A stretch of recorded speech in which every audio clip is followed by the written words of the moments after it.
became part of our lives. All right, so number 10 for 1A.3 part dose. We have our Nicolos Technologies revenue. I feel like they tried to play off Nokia, switched some letters around and added an L in there. Nicola Technologies revenues. RFP for Bluetooth headphones. The x-axis represents the price of the headphones. So I'm going to label my x-axis. This is the price of the headphones based on what I read.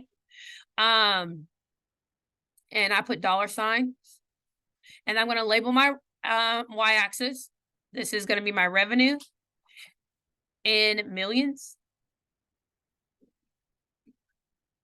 And I shorthand a lot of things because I don't like writing. But I wrote it out in words for y'all. Do y'all see that?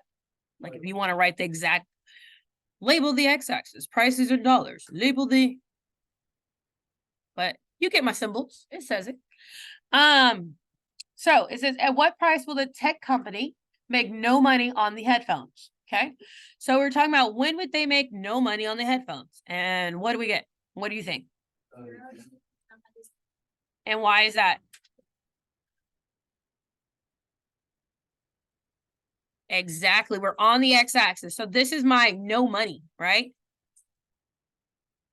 That makes sense. So at x equals $0. Oh, huge pet peeve. Please do not be the people in the world that puts the $sign after the number. Please do not. Please don't be those people. Why not? Because it's not right. Your $sign goes before the number. $0 instead of dollars. But if you write it with a decimal, you put it after. I mean, you put it before, so you always put it. Yeah, it's just before. If you're Like writing like 10 cents. yeah, but you could get the dollars after. No, I know it's question back. Yeah. Okay. And so what this is saying, if I'm at x equals 0, I'm saying free headphones, right? At x equals. Right? So if I'm at x equals 0, I'm saying, hey, my headphones are free. And therefore, clearly I'm not making any money. Does that make sense? Okay. Here at x equals 110, I have overpriced my headphones. Does that make sense? They are now overpriced. And no one is buying. Because I'm now charging too much. We get that? That's interpreting. Okay. And that's when it says explain why. I now explained why. Okay. Now it says 2 employees are discussing the best selling price for the headphone. One thinks $45 per set is best, and the other believes they should sell for more than $50. Use a graph to analyze this discussion and decide which employee is right. All right. Who do we think? What do we think? So we're going to plot that one says $45 is best. I'm going to go here. This is employee number 1. He says that this is the best. And employee number 2 says that 50 or greater. So who is correct?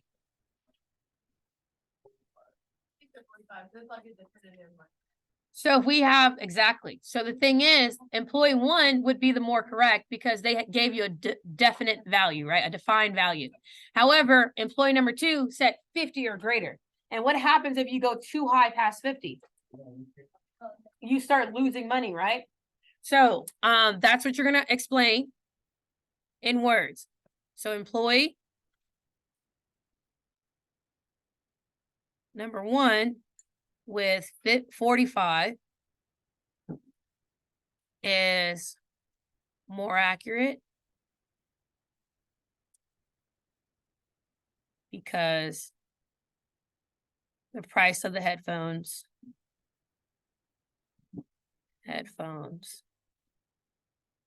is defined. Employee number 2 is partially right.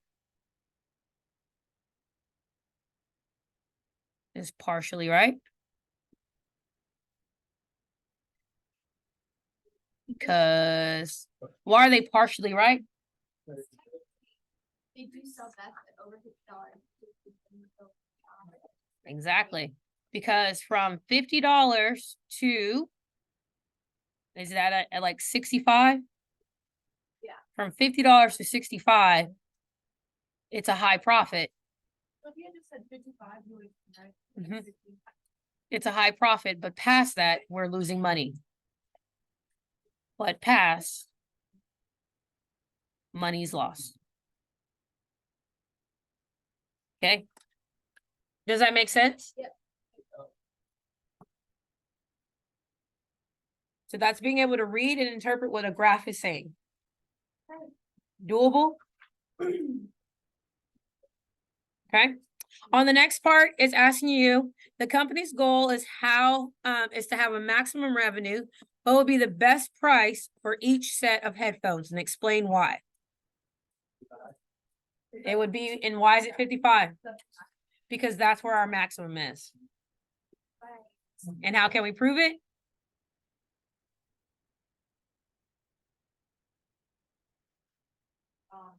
It's lower on either side. Also, we can prove it by finding our middle point, our average and our price, right? So if we are mathematically trying to show it, we would be doing 110 minus 0. Because our highest cost is 110 and our lowest is 100, mid 0. And we are finding the average cost, you're going to divide it, and that's how we know it's at 55. Oh, for each place, it's two because. You're just finding the average, the middle point, the average of something. Oh. Yeah. Okay. And so we know that when R is 55, that equals our maximum. You can just put it in the trait. So why don't we just look at the, why don't we look at the graph? Is it just for the way you're the graph? Yes. When just analyze it. If this was on a table, could you still do it without the graph? Yes. And then what is that rough amount? Maximum revenue at what? Revenue of, I don't have my graph in front of me. Like 2,100. So 2,100 million.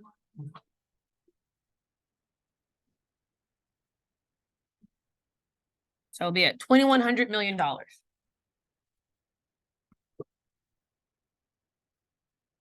do you want to do the average for? All right. So on D, you were supposed to find your average rate of change from P equals 0 to P equal 55. Did we do it? Yeah. Okay. So your A-Rock should have been from R of 55 minus R of 0 over 55. I didn't mean right, 58. 55 to 0. What is R of 55? About 2,100.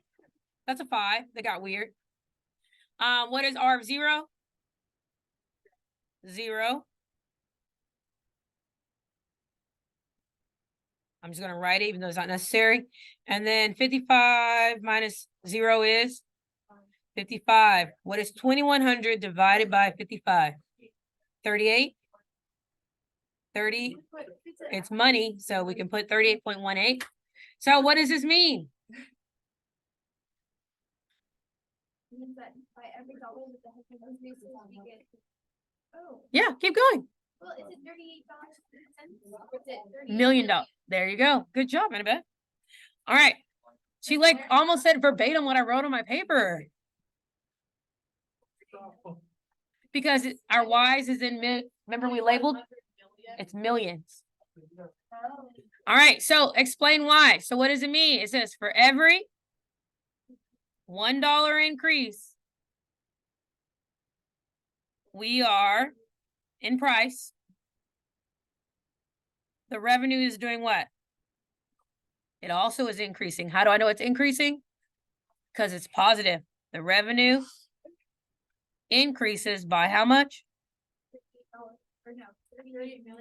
$38 million, $38.18 million. So why don't we just put 38 Like, why do we do 30? Oh. You want, if you were making millions, would you want to leave off some thousands? No, I was thinking. Oh, okay, it was like, not me.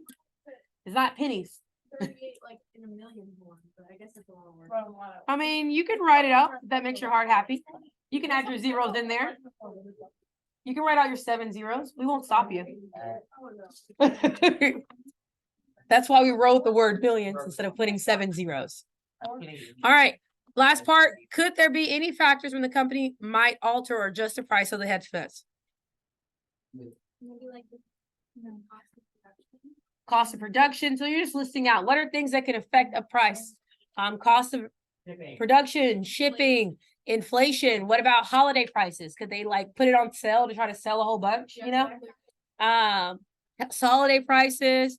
What about improvement in technology? Now their headphones are like a year old and no one's like, oh, they don't do this anymore. It's updated. Yeah. So you're just putting out reasons why what are factors that could affect their price overall. Okay. That is a lot of reasons, a lot of ways that calculus is utilized in the business world. It's analyzing the data and making predictions of how successful or where may pitfalls fall in a company. Okay.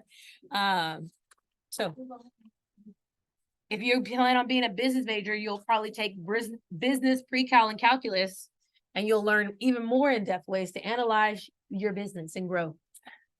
All right. Okay, that concludes 1A.3. Any questions, comments, or